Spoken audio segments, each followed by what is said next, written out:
This picket outside the Pelican Bowling Club today represented the climax of a week-long dispute. Last Friday, the club board sacked the club's 3 permanent bar staff, members of the Liquor Trades Union, over a rostering dispute. However, there were still 6 casuals. Yesterday, the Industrial Court ordered the board to reinstate the sacked staff, but the board refused. When we sacked them because they wouldn't work to the roster that we made up. And we never said we wouldn't reinstate them for the registrar's, the judge's decision. The board's decision is to close the club, temporary, on a temporary basis. So the board has gone against the Industrial Court and said close? No, they've gone... we're in that much financial position now, the board has taken on their own bat to close the club up. So the board is going their own way to try and solve the financial problem, irrespective of what the court says about these employees? That's right, that's right. Well, where does this leave the future of the club? I mean, if you don't trade, you're not going to make any money, are you? John, we can't trade the way we're going, that's for sure. If the staff don't pull with the board, there's no in the wide world that we can trade. Well, as far as these people out the front of the club now are concerned, there's no assurance that they're going to get their job back ever, is there? No, that's right. That's quite possible. Well, as far as the board is concerned, how are you going to get yourself out of this mire? Well, if they're not reinstated, we'll have to employ new staff. A Liquor Trades Union spokesperson was unavailable for comment this afternoon. All members of the club, which is $80,000 in debt, will meet on February 28th to discuss the future of the club.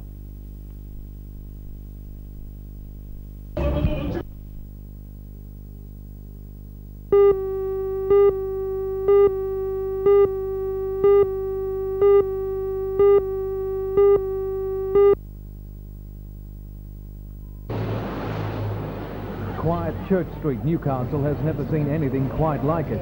These people are waiting to see an art collection conservatively valued at $15 million on today's prices. The collection belongs to Bill Bowmore and is on hand to add some colour to the exhibition.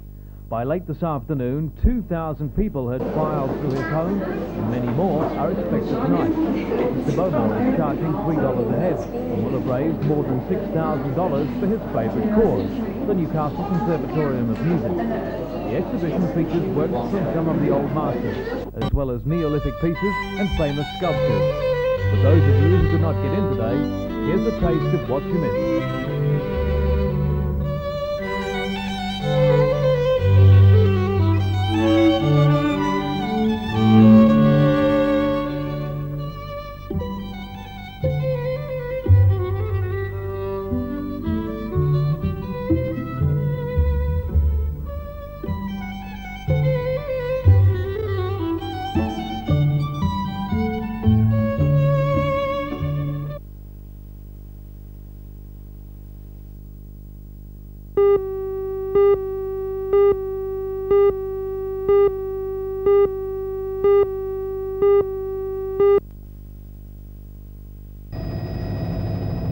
The race was sailed over a triangular course in front of the Belmont 16-foot sailing club, with only 4 starters this year. The race featured a handicap start, with the first vessel away being the Naturalist, and last year's winner, Wanji Queen, 3/4 of an hour later. The starter in last year's race, the Macquarie Princess, now in Sydney, had planned to enter again this year, but because of weather conditions could not make the trip up. It was the second running of the event, which has become popular with those who managed to get a place on the boat and sightseers from the area. Apart from the winner, Marissa Ann, second was the Julie, Belmont, third, Wanji Queen, and fourth, the Naturalist.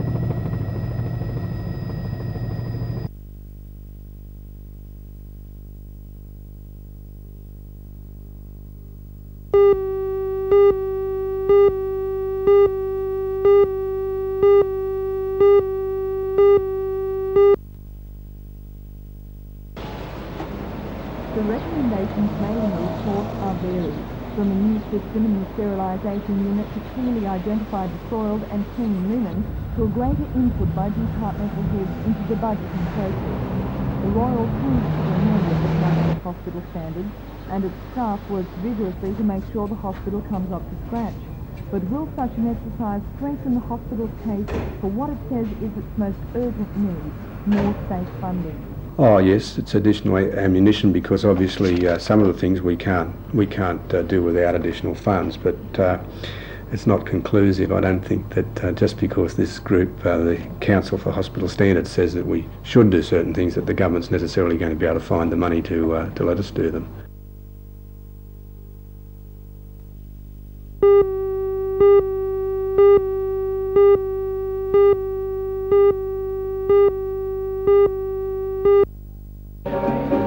Commentators, trainers, jockeys and journalists were amongst those who had dinner and promoted last night. Today's race for 2-year-olds will be run over 1,200 metres and is an important lead-up for the event is one of the most open in the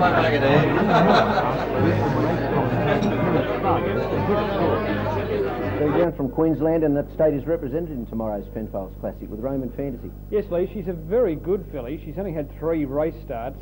She was second in our McDougall Stakes. It's the first 2-year-old race of the season last year, and she went for a spell after that. Then she came back and she won 2 races straight. She's in pretty good form at the moment, and she looks as though she's going to be very hard to beat tomorrow. What do you know of the other runners?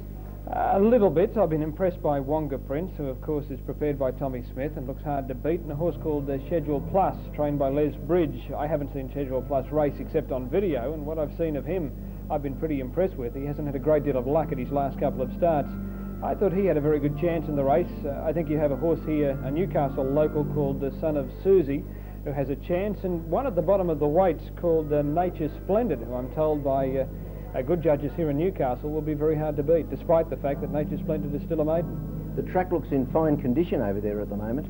Yeah, I had a look at Broadmeadow for the first time today, and I couldn't have been more impressed. It's a beautiful track, a big track with plenty of room, gives every horse an equal chance, and the actual racing condition, or the racing surface, looks in very fine fettle. And you're going for Roman Fantasy? Yeah, I think she'll be very hard to beat.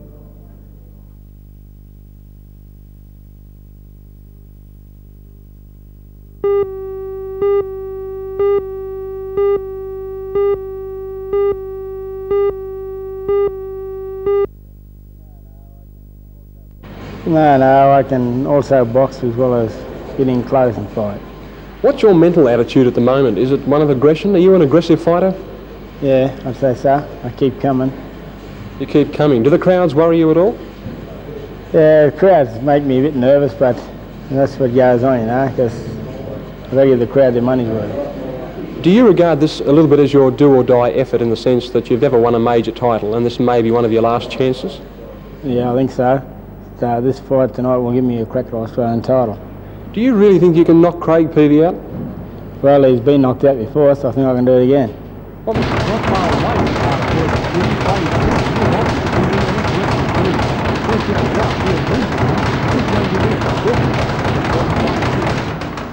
Craig, Henry seems quite confident that he can catch you and knock you out.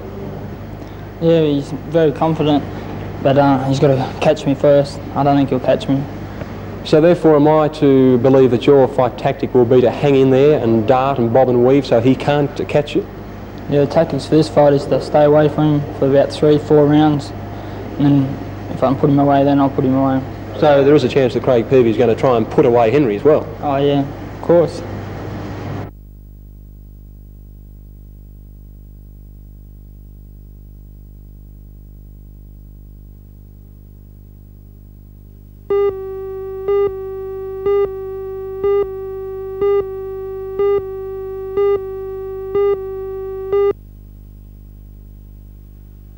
It's a good time for the red and white of the Sydney Swans to grace the ISC on Saturday, because they, at the moment, are flying high. They have just wrapped up $250,000 sponsorship from Hoover, and when added to the TUI, Chateau Commodore, Sperry and Telecom sponsorships totaling around $1.2 million, the Ugly Ducklings of 1984 have certainly grown wings going into the 85 season. Saturday's trial match, Swans versus Swans, takes on more significance for players and coach alike. They asked Swans' new coach, John Northey, if the pressure is now starting to mount on him. Well, I don't think so, John. I think it's another game. It's certainly our first practice match and a very important one for all the players. We have quite a few recruits, and we only have half a dozen recruits, let's say, coming up here, but who would apply a lot of pressure on senior footballers. It's a most important game for every player who will be up here. Apart from the players themselves, though, is it important for you to have spectators come from Newcastle to watch you? Oh yes, look, we're certainly not, you know, I mean, sport's a wonderful thing, and it's great to go and see any particular type of sport, and that's really all we're after, people to give us a chance for us to show the skills that the players have, the way they can mark, the way they can run, just to come and have a look at it. We're not trying to convert, we'd just like them to come and watch the Swans play.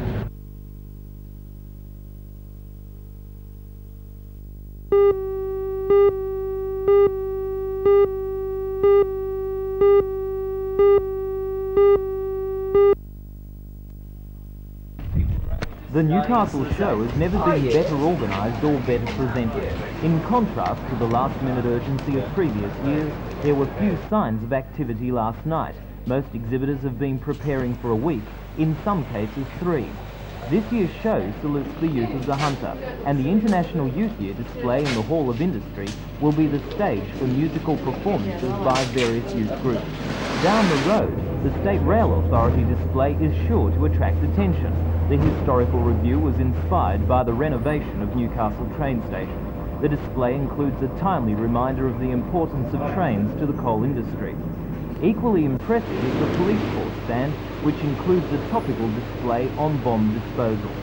There has been a noticeable upgrading of facilities and displays at this year's show, as demonstrated by the Show Court restaurant. There has also been an upgrading of entertainment, and amongst the new attractions is the Perry Brothers Circus. Last night, under gathering storm clouds, the circus made final preparations. Star of the show will probably be Bambi, the harmonica-playing elephant.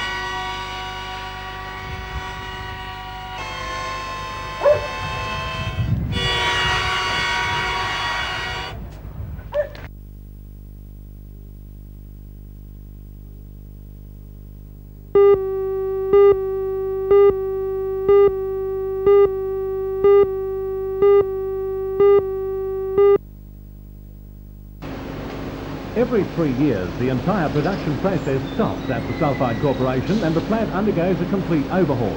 This year, that regular refurbishing will involve expenditure of $3.5 million, not counting the cost of zero production during the shutdown. The expansion is separate from this and must be completed in 6 months, even though it's only at the engineering stage. According to engineering manager Jack Garrity, $4.5 million of the total $6.6 million will be spent with outside suppliers, mainly local. Well, basically what we're doing is increasing the furnace capacity by putting a bigger shaft. And this in turn means that we have to upgrade our charging equipment to put the feed through. So basically it's a volume increase. And in addition we'll be putting some new technology to give us that little bit of edge over what we are doing at the moment. The Sulphide Works is also having another change, a new general manager. He is Mr. Peter Lean, who takes over on Friday. Today he was shown over the work. I've come up from headquarters where I've been for the last couple of years, but basically I don't know if you'd call me an old smelter man, but a smelter man from BHAS at Port Pirie, which is really a sister plant to this plant producing lead. I must say I'm awfully pleased to be here, Ray. This is a plant in the mainstream of industrial Australia in a place like Newcastle. CRA sees a big future for this plant in Newcastle. It's very pleased to be in Newcastle with all the facilities that are here. And although this move we're making here is only perhaps a marginal one, we see it as the first of a number which we hope will go on and on. The plant will go from strength to strength here. Certainly CRA is here in Newcastle to stay.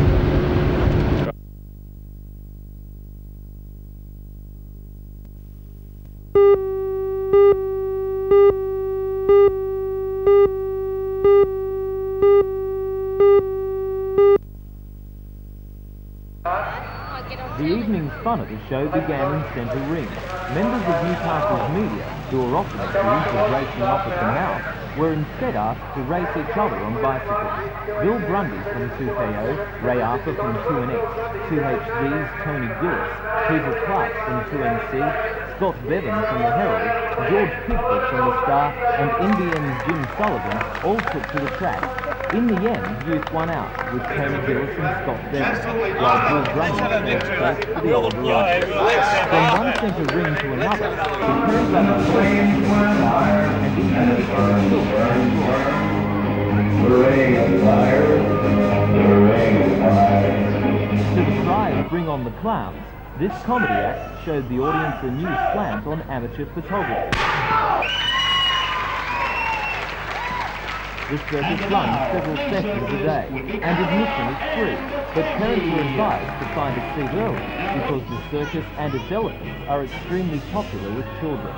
Although entertainment is not inside Show Alley, it continues to be the most popular spot in the showground.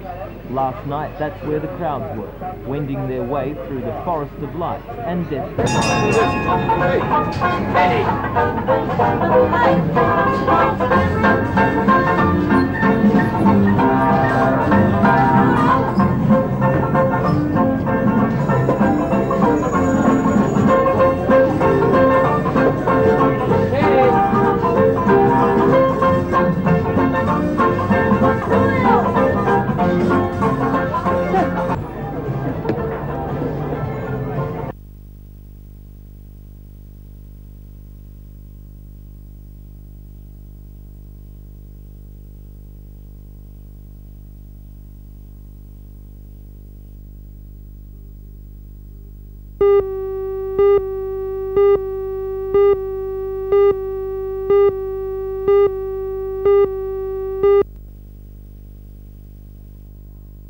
Available now from any Lake Macquarie library is this handout, which contains a nomination form, explains the purposes of the Youth Council and the aims of the International Youth Year which inspired it. Nominations opened on Monday and will close on the 29th of March. Between the 22nd and the 27th of April, Lake Macquarie Youth will have a chance to elect a council of 16 people, all aged between 15 and 21. Alderman Doug Carley says the Youth Council will call for solutions to the problems of the area's young people.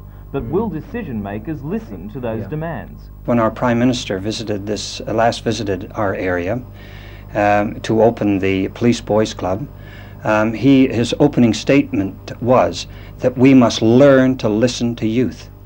And I think that what we're doing is providing the opportunity for our community to respond to the Prime Minister's request. Once you put a council of this kind into place, they have been elected by their peers.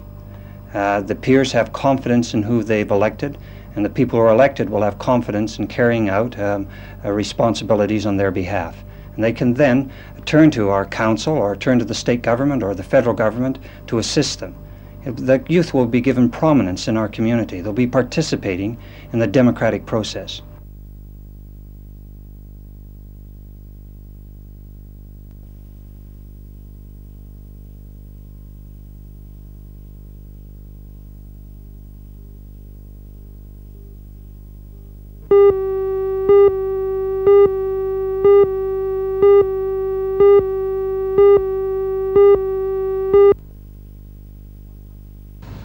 "120 Federated Iron Workers members employed in the traffic department walked out yesterday afternoon over BHP's intention to use large semi-trailers to take export products to the wharves. Another 200 employees in the blast furnace went on strike in sympathy. The union says the semi-trailers will cost some of their members jobs, and that the work will go to people other than BHP's direct employees. The company is using the trucks as an efficiency measure, but the union says it has already made enough concessions to improve efficiency. Well, the situation has been that the workforce here at BHP has been reduced by 6,000 workers in the last 2 years, and we have looked at a situation of stability, and the workers have made a great deal of change.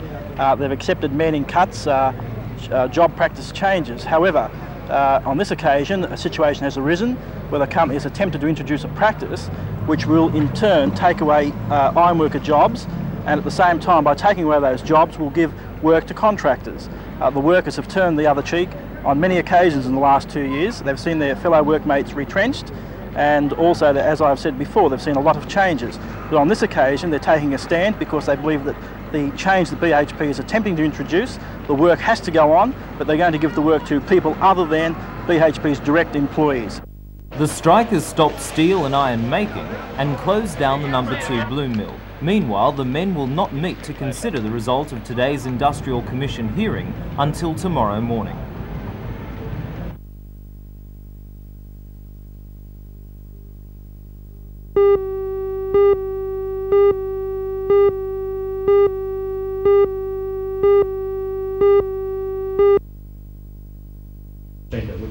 The meeting today was held to discuss the proposal and to elect an interim board of directors, which include representatives from government, business, trade unions, education and community organisations.